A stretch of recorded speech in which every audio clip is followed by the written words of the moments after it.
Good afternoon, everybody, and welcome to Quartz Get Gold.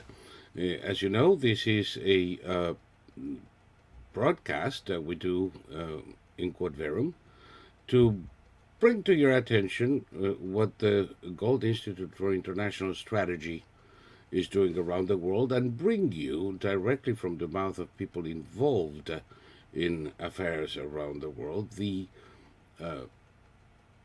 first-hand impressions, the things you will not read in the news. I remind you, please, if you're not subscribed, you can subscribe or join the channel as a member. And there is a link underneath, which I will be posting sporadically through the broadcast, with a donor box where you can contribute to the Gold Institute for International Strategy. At any time, depending on the platform that you are watching, you can click on donations or support to support this channel and what we do to bring you a more comprehensive view of the world. Today, not tonight, because she is in Germany and that would have been a rather, let's say, uncomfortable timing, we have Sheina Vojoudi. She's an associate fellow, a dual associate fellow at the Gold Institute for International Strategy. Despite her youth, or perhaps because of it, she is an amazing person who has done tremendous work to, let's say it, fight against fascist regime in Iran. She's a linguist. She's a translator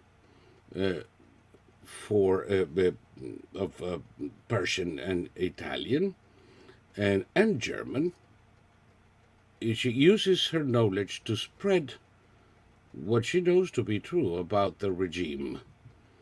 She's worked with the German Red Cross and AIDS Center, and since 2016, she's been active in not only fighting against the regime, but in exposing the threats that the regime poses towards Israel. And without further ado, I'm going to let her tell you more about what she does. Let me bring to you Sheina Vojoudi. Hi, everyone. Hello, Sheina, and I should say good evening to you. Yeah, and Yes. good time for everyone wherever they are or you are. It's interesting. Now, nobody knows you here, and Right. and and and I barely do. So, in your own words, tell me who you are, where you came from, and what you're doing. Okay. And you have to do that in 3 words. In 3 words. No, just kidding. Okay. Okay. So I come from Iran, Tehran. I was born in Shemiran. This is a part of Tehran, and I um, I studied Italian-Persian translation in Tehran, and then I came to Germany. I was converted to Christianity also in Iran when I was 18, and it was a hard time because um, you have to hide your beliefs because it's very dangerous if you're not careful, and especially when you go to the public places like university in Iran, you have to study some certain topics at the university in Iran, and I refused to do that. I was the best student at my university because of my whole high scores and grades. But unfortunately, I have to leave. I had to leave Iran, and I came to Germany. Here, I started to be political active because the reason that I couldn't stay in Iran because of my beliefs was that we had kind of dictatorship in Iran that also is supported by the constitution of the Islamic Republic. So the constitution gives them the right to suppress whoever um, they want to show because of the religious reasons they can oppress or do whatever they want to the people. So here I started to be active politically because for the people that also like me, they want to lead their lives or their beliefs, and because uh, of my beliefs of the Bible that I read, I was tended towards Israel, and this um, that the Islamic Republic always threatens Israel, like that they wipe Israel off the map. It was like, because I never wanted to be a part of this plan because I am Iranian too, and so I started to uh, remind the people that we have a very long history with Israel, with the Jewish people, and at some places, at first it was like it is very unusual when you talk about Iran and Israel, especially the Iranians. They had no knowledge about Israel, and also the Israeli part. They started to. I don't know if you know about Israeli-Persian on social media. They started Yes. to bring. Yes, uh, you wanted to say Yeah. something? No, the by all means, don't let me interrupt you. But I noticed that just about the time that you are talking about, Yeah. I saw protests in universities in Iran, Right.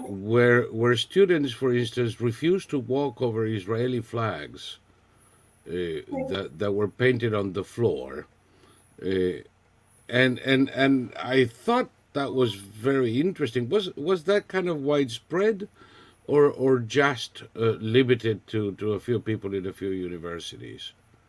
No, it's widespread because if you go through the society in Iran, the normal civilians, they don't hate Israel. They have nothing against Israel. Um, They probably don't have any idea about Israel. exactly Those right. people. So this kind of demonstration, is it, let's say, less in support of Israel than in opposition to the regime? If the regime is against them, I'm not. Sorry, can you ask again? Yeah. So for some people at least, could it be said that these expressions are not so much in support of Israel as they are in opposition to the regime? Yeah. If the regime hates Israel, I don't. Okay. Yeah. Yes. That's also, because the people are okay in Iran. People are like looking for some allies, and as a people, we cannot have formal allies in the world because always the governments can be allies. Right. But uh, for now, people have that feeling that the only nation or only I can say country that they can maybe in this way trust is Israel, because both the Iranian people and Israel, they're fighting for like against the threat that the Islamic Republic is causing them. So that's why, yes, not everyone knows about Israel and they have no idea. But many people in Iran, they know that we have at least the same interests. At least a common enemy, and then we'll figure out the rest. Now, you told me that you converted to Christianity very young. What did you say? How old were you? 16, 18? 18. 18. Was that your family or just you? Um, okay. I converted to Christianity, and it was okay in Iran, uh, especially in Tehran and in Isfahan. There are some, people from Armenia, and Yes. they are Christians also. And through one of the guitar teachers, I started to know about Christianity. And after I was 16, after 2 years that I was struggling, I decided to convert to Christianity. Well, some other day, I'm going to ask you more questions about that. Not now. You Yeah. you you can relax a little bit because I'm not gonna. But Yeah. by the way, these guys are Armenian Orthodox. Yes. Oh, There so are also Protestant, but the official churches are Orthodox. yes. So I imagine the music and the ritual had an aesthetic value that added to your considerations. I'm sure. Uh, that is you went over it, but I want to stress this. That is a very risky proposition in Iran. Right. Were you Zoroastrian or Muslim before conversion? I was Muslim. Okay, Shia. so Shia, Yes. definitely a very dangerous proposition when you're dealing with fanatics on the other side. Exactly. Uh, how did you cope with it? Because Uh, I can imagine, having been in similar situations, not what you're describing, but parallel situations, uh, the pressure, the fear must have been there. of course. It was very hard time for me because, I was learning about Christianity. I went to the church, but in secret, and not on Sundays. I always went to the church on Wednesday because as Persians, we are not allowed to go and listen to the, when the priest is talking, it shouldn't be in Persian. It is not allowed. And that's why on Wednesday we went to the church. We were just few Persian speakers, and they taught us about Christianity. So I learned that I shouldn't deny Jesus Christ. On the other hand, it was very very dangerous for me to I was confess. going to say that is a very impractical proposition under those circumstances. Yes, Yes. and that's why I had to figure out how to handle this, not denying the Right. Christianity and be safe. It was very hard, and I sometimes because I always had my cross necklace always also in Iran, and sometimes when people saw, or maybe sometimes I talked about something that people could understand, maybe I am converted, The next day when I woke up, I was afraid that maybe they come today to arrest me. Right. It was really hard. We are talking about a society where women are killed for not wearing a hanky over their head. Yes. Uh, we just happened. I mean, it happens all the time, but it was precisely what happened to Masha Amini, which started the uprisings in Iran. Exactly. Right. So imagine if not wearing a hijab properly can lead to death. Um, I don't want to imagine what they would have done to somebody like you. Um, Speaking of uprisings, you are still very much in touch with Iran, and Exactly. you're Right. very vocal in your opposition to the regime and your search for freedom of conscience and liberty, not just for yourself, but for Persia. Is that Right. correct? Yes. Now, what can you tell me of what's going on in Iran today? I understand that the initial uprisings, which were well organized across the country, uh, have tapered off. They are less in numbers. When organized, they are smaller affairs, and that is obviously due to the extreme repression that was applied against the movement. Leaders have been killed or jailed. Uh, their means of communications have been intercepted. But I also noted that there is like a second layer of protests that consists in uh, uh, a civil disobedience movement almost, where people simply refuse to comply. They cannot protest anymore, but that doesn't mean they're going back to how they were. Is that correct? Right. You know, the protests, are not stopped. Also, it's not like before that every city every night is out. No, but the people, whenever they find a chance, they come to the street. And also, when they don't come to the street, they chant from the window in the dark. At night, they just turn off the lights and they start to chant against the regime and against Khamenei. And also, for example, there are Basij bases in every neighborhood in Iran, in each city.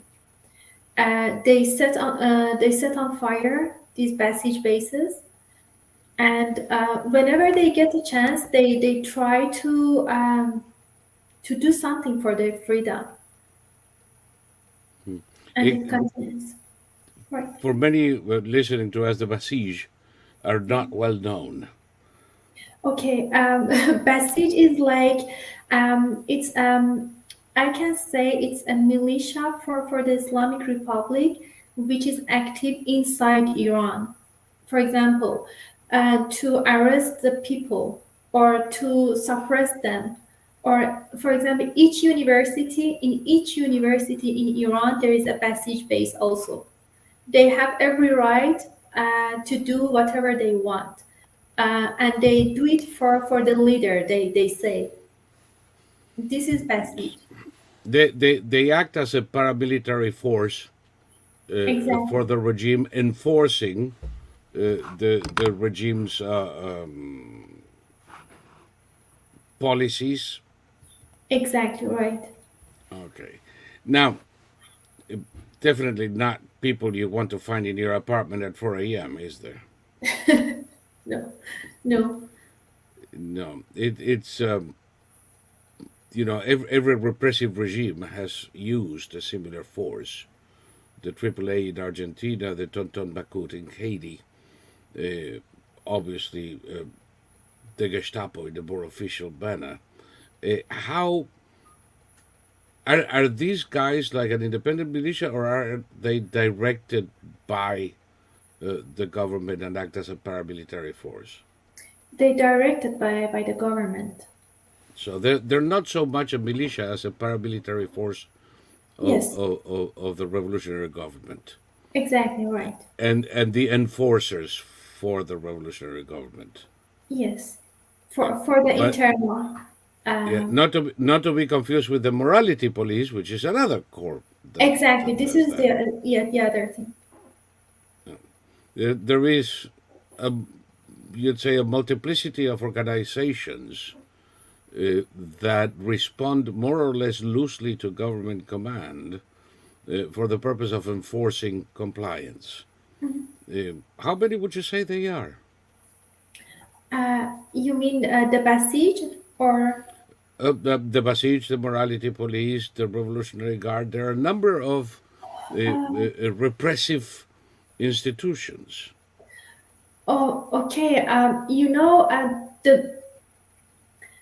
The most I, famous are but by the way, don't be too much under yeah. pressure because I don't think anybody's actually counted them.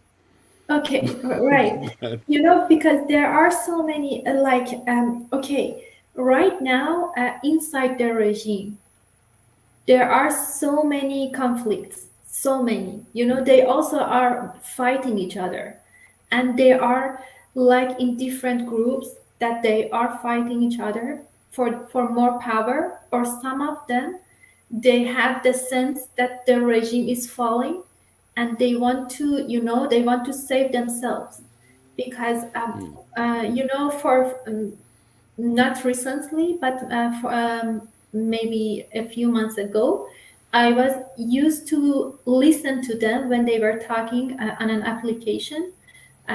It's a talk application, and they were talking about everything. You realize that how they are in conflict with each other.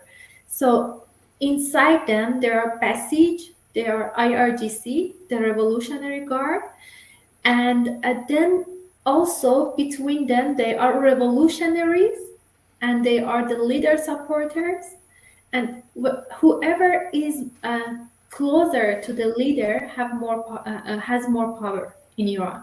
right, So, for example, there are and there is competition between these forces exactly for right. the leaders' affections. Yes, because if they have the affection, they have more money and they have more power. So that's why they are in competition. Okay, Eh, I read once that the Revolutionary Guard controlled 95% of commerce within Iran. Right. Eh, that is true, right? That is true, right? So Iran is a capitalist country in name only. Uh, Yes. it is organized in a manner such that the government controls 95% of economic activity through the Revolutionary Guard, Right. more like a traditional communist country Exactly. than so the oppression, if you will, is not only on civil freedom but economic freedom as well. Yes. Uh, how does the average Iranian cope with this? Uh, okay. Right now, the economic situation in Iran is um, I don't know how to describe it. It's very hard because um, and I don't know if you know about the our currency real to dollar. It's it's it's really I don't know. It's It's dropped people like a meteor in the past 2 years. exactly, and it just made the life for the people very hard, and people they have no perspective for the future. They don't know what to do for better life, because no matter what they do, only the people who work with IRGC and or the people who are in the government, they can earn enough money for living. The normal people, there are some people, for example, I say it with dollars. They earn $2,000 per month, and they have to pay the rent $3,000. it is like it's it's not possible to live like this, but they Right. cannot do But by the anything. way, I don't think you're using, just to clarify the point, you're not using real numbers. You're making a comparison. Exactly, right. Yes. Because Yes. I don't think people make $2,000 or pay 3,000, but it is the equivalent of what you make, Yes, right? I just want to, for example, just comparison, for example, how people are living in Iran. So it's like and what they earn is not enough for what they pay. Not at all. Right. And of course the rise of the price. It's interesting because Iran can export very little oil and most of it under the table except for China. Yeah. Uh, and yet fuels that are oil derivatives are terribly expensive in Iran. I think that some of the protests in the past year have been related to the increase in the price of diesel Yes, in 2018. in 2018. Now, it, No, sorry. No, sorry. It was 2019. November okay, 2019. Right. November 2019. Yes, indeed. I remember it extended into the new year. And I kept thinking to myself, why the world was not supporting them at the time. The same thing I think now. Uh, to finish with that thing is I cannot understand how the regime cannot control the price of diesel unless it doesn't want to. Because they control every aspect of the economy. They could, if they wanted to, give people diesel for a cent. Yeah. Because in any case, the economy is totally manipulated by them. Uh, Akin to what the Russians did with subsidized items for 75 years. Uh, but they're not doing that. They're risking appraisals. Is it because of a lack of coordination? Is it because different sectors are in the hands of different groups within the regime? Um, we always say when the regime does something like this, it is when they have some problems because of the sanctions. When the regime faces problems, the regime tries to have the money from the people's pocket. Hmm. So that's why they just decide and just for one night. For example, at that time when that happened, the president of the Islamic Republic was Rouhani. And Yes. Rouhani said, I didn't know that. When I woke up on Friday, I realized that the price was higher. So, as a president, he didn't know about that. As president of the dog, he found out in the newspapers. Yes. We used to have a president in the U.S. who found out things in newspapers too. Nobody ever believed him. Well, a Okay. few. I'm sure a few people did. Um, it always surprises me when the president of a country says, "Oh, just like you, I learned of it this morning when I opened the newspaper." Exactly. Yeah, Right. sure.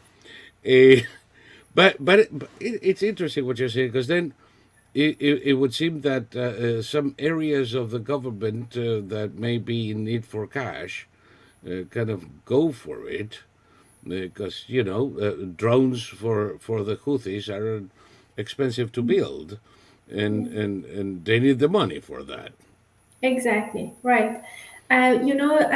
It's a good point because they face problems when for the regime in Iran, it is very important that they can pay the militias like Hashad al-Shabi, like the Hmm. Houthis, like Hezbollah in Lebanon, like Fatemiyun, which is I think you know about Fatemiyun, from Afghanistan. Yes. It is very important for the regime that they can pay them because they are not Iranians and they don't work for the regime for free. They need money, and if the regime doesn't pay, they won't give the regime the work that it wants. So uh, Right. That's And also one of the reasons. in other words, the people of Iran are suffering deprivation so that the regime in Iran can extend its revolution in Yemen, Lebanon, Syria, Iraq, Afghanistan, and go after uh, dissidents in the U.S. or Europe. Exactly. Um, we just the FBI just caught a few Russians actually who were working for the Iranian regime in a plot to kill an Iranian journalist. Okay. So we know your life is not easy. Right. It certainly isn't for her. You know, for the most part, they don't succeed. That's good news. Um, they seem to be parallel with their, let's say, unjust and repressive nature. They seem to be also quite incompetent. Right. And I think we should thank God, the stars, or whoever it is we thank uh, for that. Because imagine if they weren't incompetent. Right. But anyway, so now you're in Europe and you are very active, I understand, in bringing the plight of Iranians to people. What Right. are the things that we not not in a think tank, not in a policy center, but that as citizens, what are the things that we should know that we don't know about Iran? Um, okay. I always accept the citizens, like, because not many people know about Iran, that what is really happening. There are Iranian refugees, for example. They shouldn't be here as refugees because they have everything in Iran, but they are just deprived of them because of the regime. So the citizens, when they see people like them, they should ask themselves why they are here. Because also there are governments in the Western world that they are supporting the Islamic Republic. A citizen of these countries should also go and ask their governments, why are you dealing with this regime that is forcing the people to come here as refugee, because not everyone is happy with that the refugees come, for example.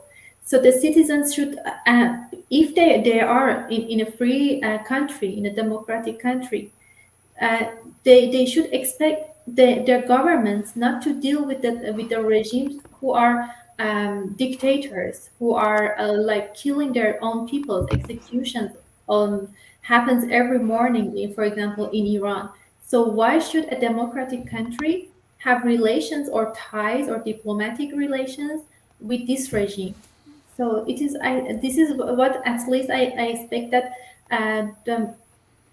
the European citizens or American citizens go for it. Yep, not only American citizens.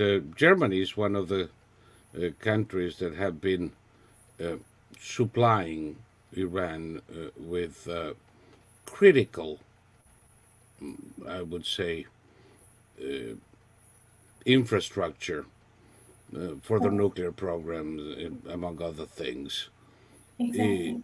and and I don't think the people of Germany, any more than the people of the U.S., have any idea the extent to which countries in the European Union have been assisting Iran to continue their policies, survive, and develop militarily. Exactly right. Um, Having been in Germany for a while, what what is your impression? I mean, can why are they doing this, and what, if anything, can be done to rein that in? Uh, okay, I can say I know that. it's a simple question, isn't it? I know Right. I'm throwing you Yes. all slow balls now, but Yeah. no, The reason why Germany, that Germany is the the number one um, economic supplier. partner of the Yep. Islamic Republic, right? And Yes. it's only because of money, I can say. Yes. So And because and they and that have, includes anything from parts for centrifuges for Natanz yes, to military equipment.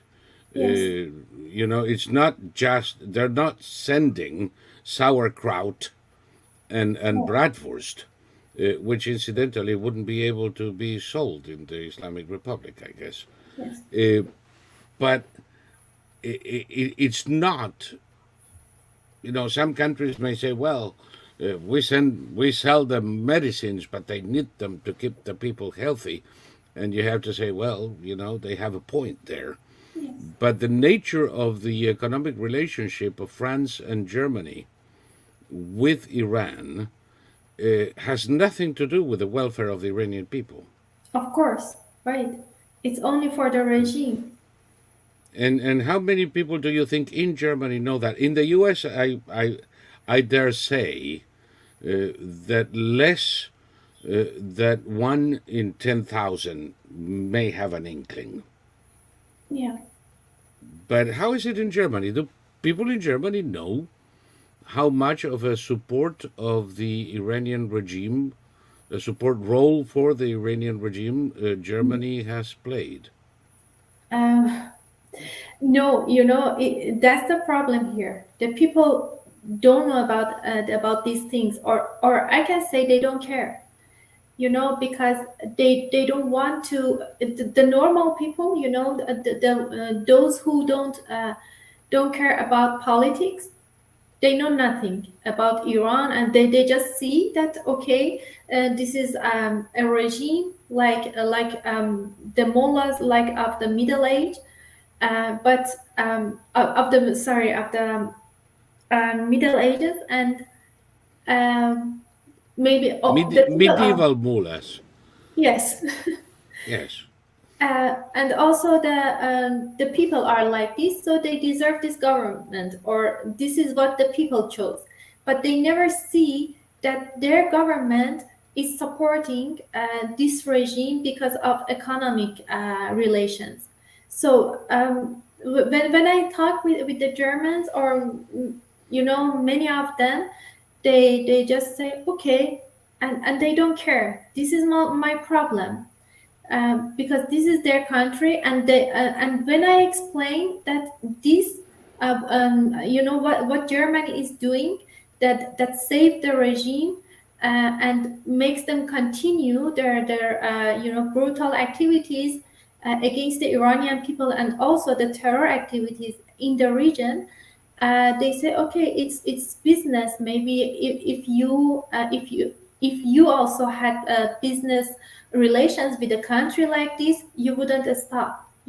This is what that they they think that money is the most important thing, uh, even if they claim that they're supporting the human rights.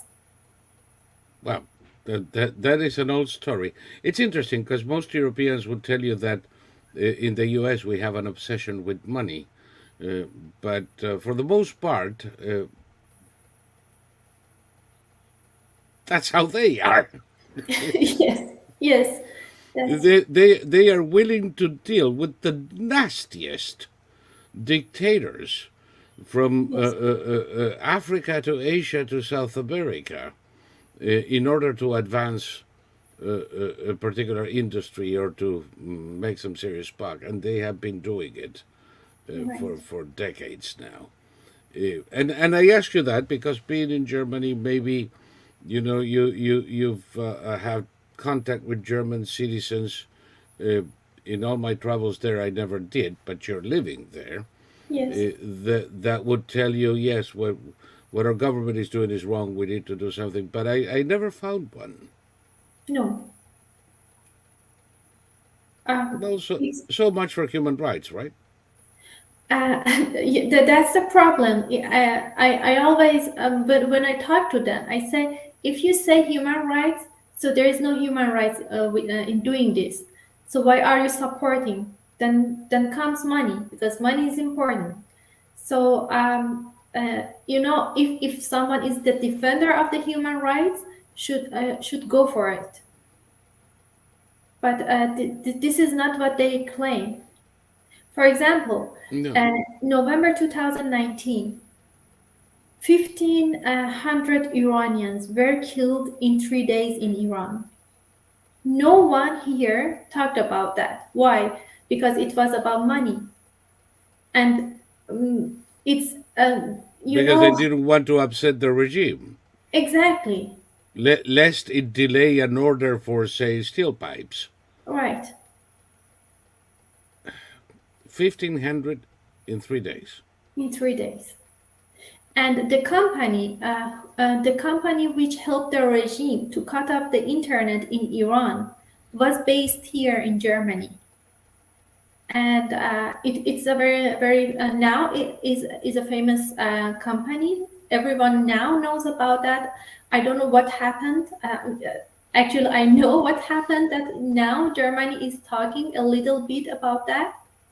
But this company from here in Germany helped the regime to cut off the internet, that the regime could kill 1,500 people in 3 days, because there was a total shutdown of internet in Iran. And that is one of the methods that the regime has been using to taper down the protests this time Exactly. around. Right. Now, I think, and I'd like to get your opinion on this, that much as Israel is the most maligned country in the world for no reason, the Iranian people are the most betrayed people in the world. Right. There have been plenty of opportunities, I notice, roughly every 10 years since the Iranian Revolution, for the world to just give it a little push and return Iran to the family of sane nations. It happened in 89. It happened in 2008. It started in 2008, and in 2009, President Obama drove a knife through the back of the Italian people and ended the uprising. Right. It happened again in 2010 and in 2018-19, Yes. and now. Exactly. Which means, by the way, it's kind of accelerating, because this is the first time I see it in Right. 5 instead of 10 years. Yes. Every single time that I just mentioned, a modicum of not even money, political support from abroad could have tipped the balance. A message to the people of Iran: you're not alone. We're ready to intervene if you get these medievalists out of there. I have the impression, particularly in 2009, would have been enough. And certainly 5 years ago would have been enough. But it never happened. Right. Instead, German companies provide the regime what it needs to suppress the communication among the people, so that protests become more difficult, so that they can hide their crimes more efficiently, like you just described.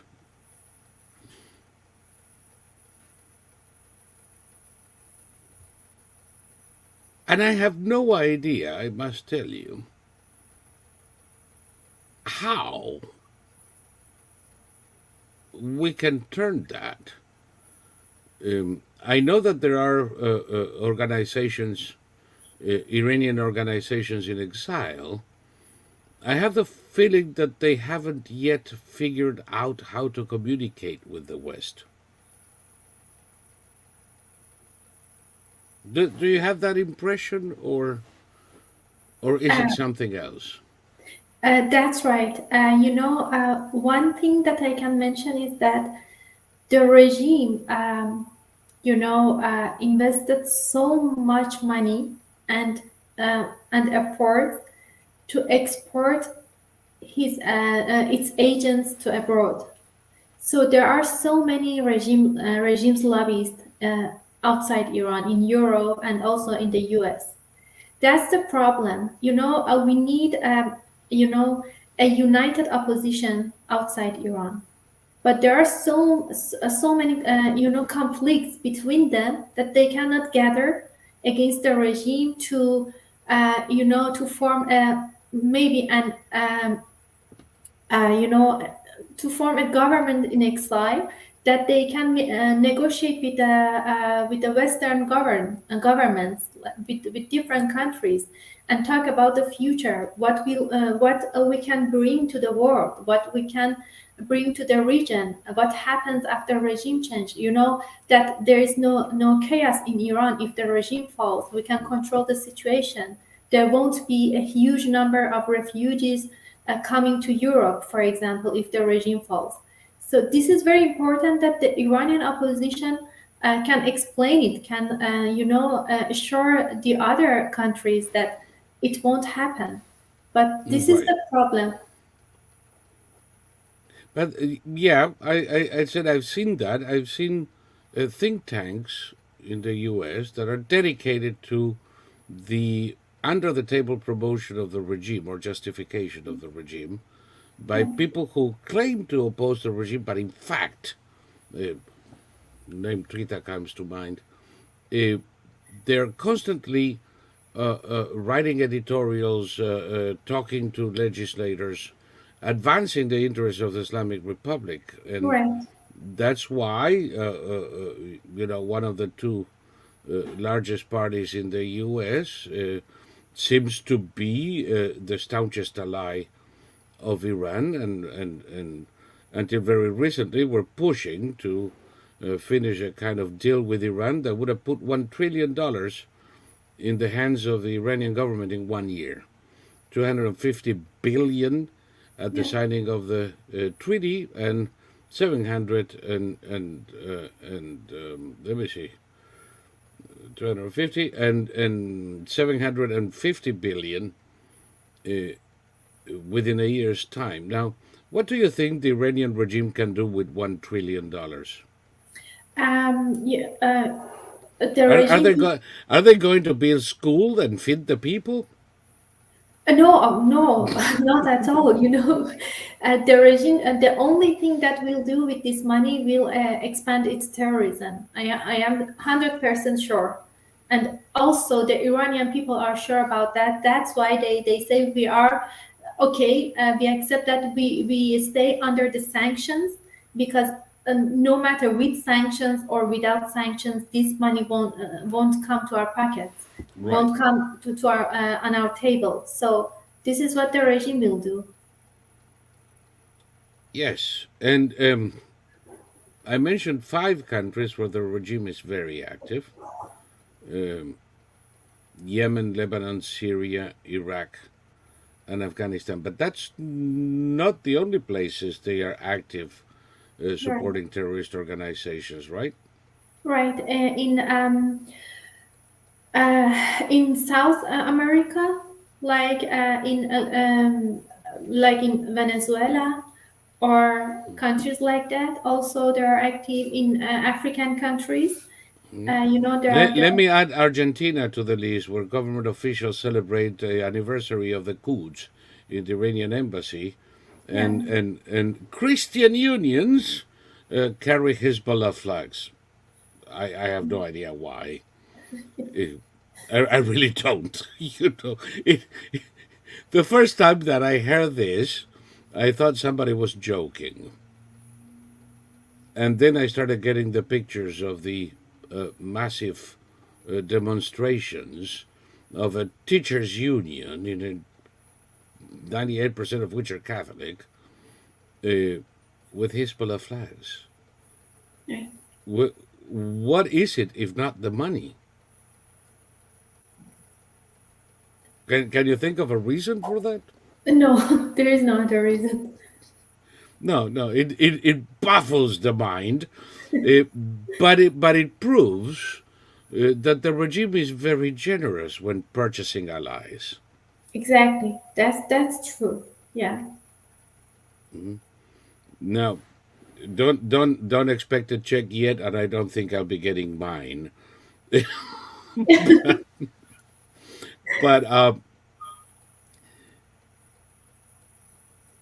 it seems to me so obvious, and yet, day in and day out, we learn things. Finally, somebody in the press figures it out, or somebody lets it slip, or the guy who is in the mullah's pay took a vacation that the replacement didn't know, and every now and then we get a little inkling. Um, I don't think the West has a real idea of what life in Iran is like. No. They think that everybody goes to work, eats with their families. They maybe struggle economically every now and then, but don't we all? And that's about it. But I have the impression that the police state that the revolutionary uh, uh, that the Iranian Revolution built is one of the most oppressive regimes to have surfaced in this earth since the 1200s. Is there any aspect of Iranian life, civilian life, that is not observed and controlled by the regime in several ways? No. It's the regime controls everything. So, for example, at the universities, the university is very important in Iran because I can say, the number of educated people in Iran is very high. And this is the most important place because all the young people go there. And, at the university, there are some lessons that no matter which major you have, if you're studying medicine, if you're a translator, if you're an engineer, whatever, you have to pass also these lessons. There are some like the revolution, the history of the revolution of the Islamic Republic, and the life of Khomeini, the leader of the Islamic Revolution. There are things that we cannot use them, and we have to pass them, these lessons and exams.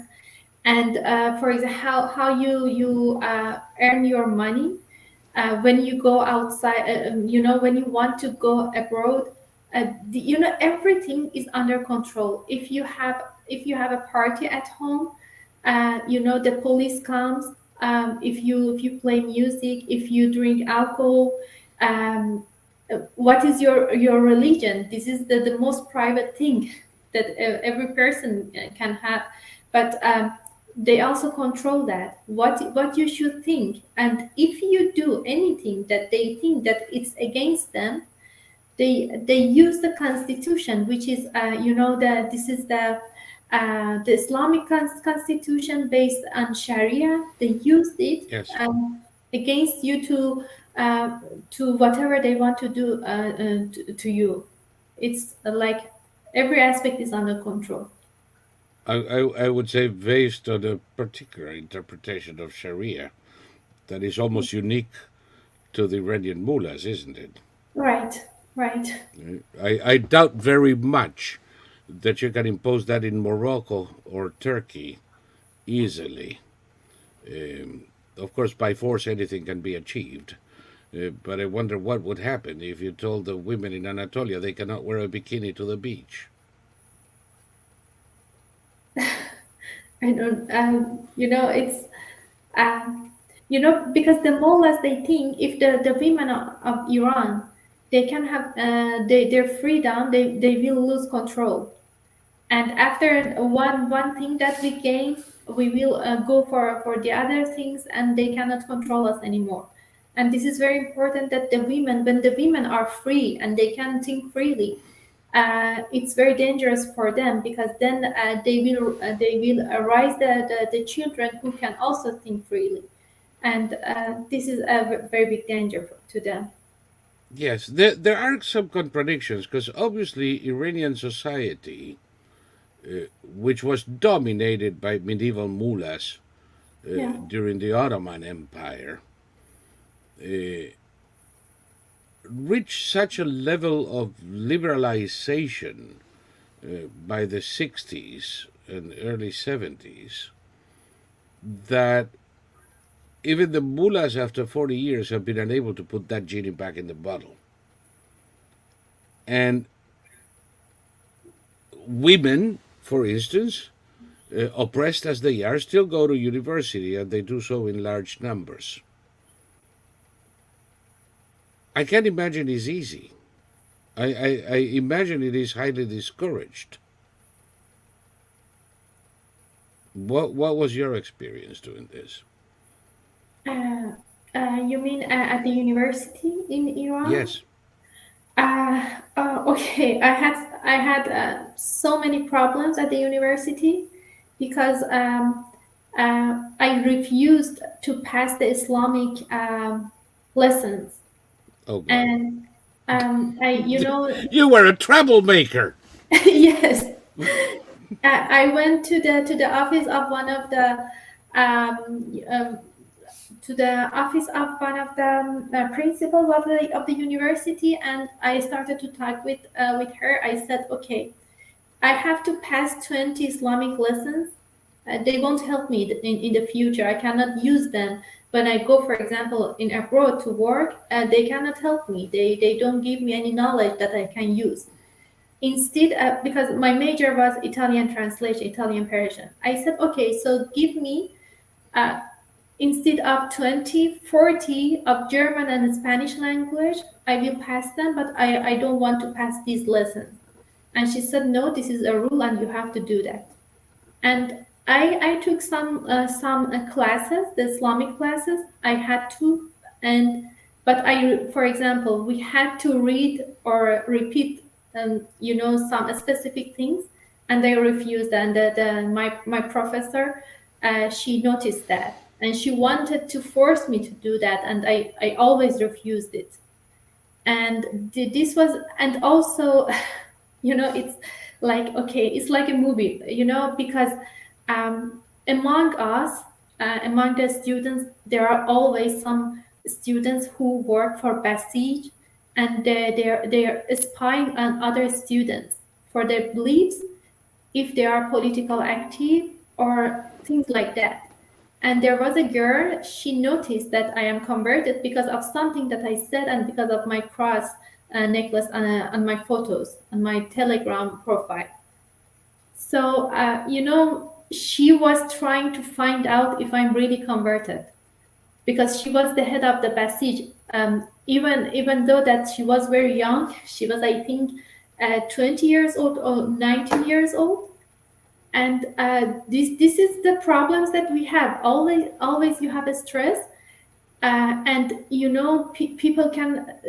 And another guy who was against me, because his father also was working with the government. He used some like accusations, like I don't put my scarf on my head when I'm in the classes. To the morality policy, he told them, they can use these things against you very easily, and they can, put you out of the university. Even, I was the best student, and there were also some students like this guy, and the other girl, who was also the mission. She was. Okay, I prefer to skip this part, sorry, because if I give more information, maybe it's No, not. no, no. Yeah, You don't use names or anything. Don't give them anything at this stage. exactly. Yeah, Eventually, we will talk about them. We can't talk about Masha Amini because the consequences of not wearing the scarf properly exactly. Right. may go far beyond being expelled from Yes. university, as we Yes. know. Uh, Exactly. but curiously enough, we have been already an hour. Tempus fugit, and there is so much more I'd like to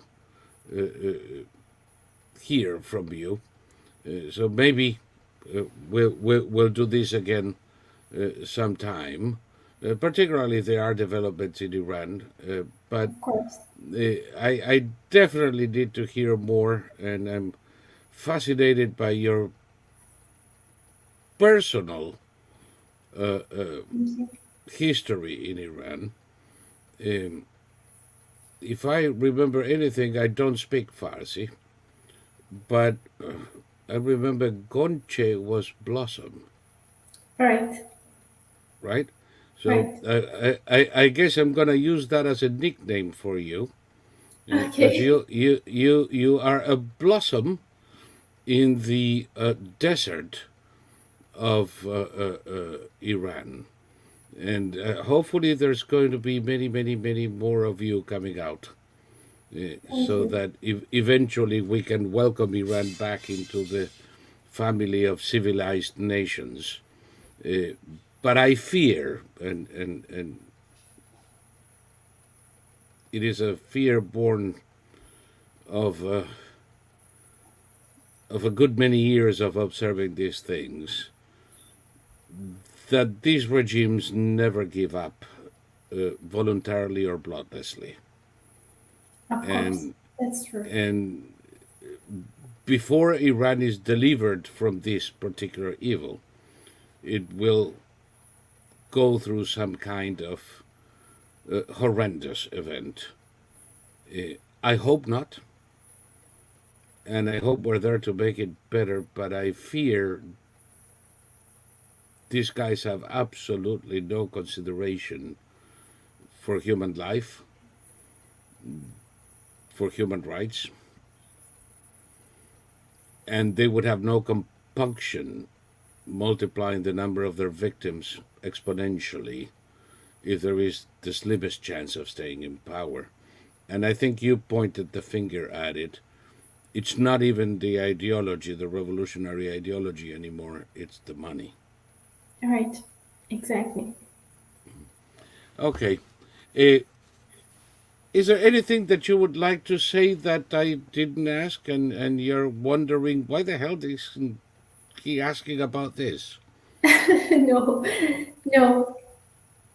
I think not everything, but we talked about important things tonight, and maybe in the future I can focus more because these days I work too much. I am not very focused, but next time I try to bring specific topics for our conversation. Perfect. We'll prepare them beforehand. So we'll Yeah, stay in touch, and sure. Sheina, or should I say Gonche, thank you very much. Thank I you. appreciate your visit. I appreciate your contributions to the Gold Institute, and I'm going to take you off the air now while I close this show, but I'm Thank going you. to stay in Okay, so that we can plan a future endeavor. of Thank you course. so much. Thank you. Have a nice day. And folks, that concludes our hour today, and I hope you depart with a little bit more information than you had before, and a little bit more understanding from a perspective that most news services seldom get to you. And if you like this, please click on subscribe and notifications, and maybe even the support or donate buttons, depending on the platform. And feel free to contribute both to Quadverum at quadverum.com/support us. The link is in the Quadverum platforms. And in any platform you're watching, please, if you can, contribute to the Gold Institute for International Strategy so that we can keep our work around the world to make this a better world. Thank you so much, and I'll see you next Wednesday.